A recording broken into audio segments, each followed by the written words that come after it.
ছেলে ঘুমিয়ে পড়েছে, তাই তাড়াহুড়ো করে কাজ করতে গিয়ে চাবিটাই আর খুঁজে পাচ্ছি না। এক হাত দিয়ে চাবি খুঁজতেছি তো, চাবিটা খুঁজে পাচ্ছি না। অবশেষে খুঁজে পেলাম, আলমারিটা খুলে একটি বেডশিট বের করব। বেডশিটটা বিছানোর জন্য এই যে ঝাড়ু নিয়ে ঝাড়াঝাড়ি করতেছি।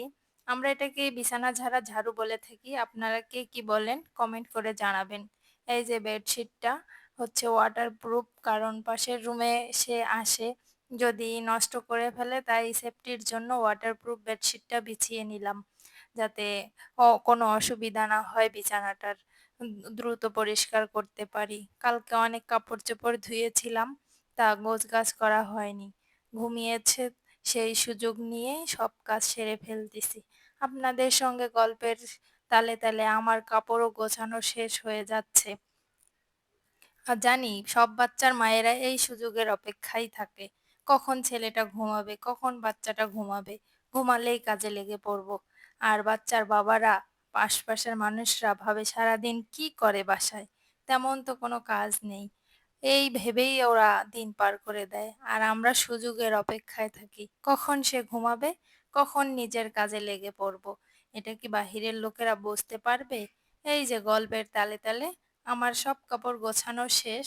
এখন কাপড়গুলো নিয়ে আমি আলমারিতে রাখতে যাব। বালিশের কভার, লুঙ্গি সব গোছানোই শেষ হয়ে গেছে।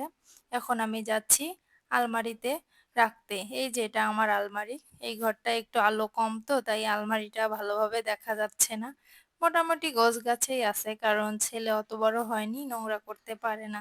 রেখে দিলাম আলমারিতে। ছেলেটা একটু অসুস্থ, ওষুধগুলো রেখে আসলাম। এই ঘরে সে শুয়ে আছে, তাই এই ঘরে আর কিছু করলাম না। রুমটা শুধু ঝাড়ু দিয়ে চলে যাচ্ছি, কারণ কখন সে উঠে পড়বে বলা তো যায় না। তাই তো তাড়াহুড়া করে সব কাজ শেষ করেই যে বাবুর পাশে এসে একটু শুয়ে আছি, কারণ আজকে বাবুর বাবা বাসায় নেই। রান্না বান্না করারও তেমন কোনো চাপ নেই, শুধু ভাত রান্না করব, তরকারি তো আছেই, সেটা দিয়েই কাজ সেরে ফেলবো। কাজ করতে করতেই অনেক খিদা পেয়ে গেল, তাই ভাবলাম ছোটবেলার স্মৃতি মনে করে একটা আম খেয়ে ফেলি। তাই আমটা এইভাবে চুষে চুষে খাচ্ছি। আহ! কি স্বাদ!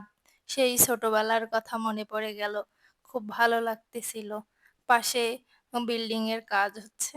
জানালা দিয়ে আম খাচ্ছি আর মনের সুখে বিল্ডিং এ কাজ করা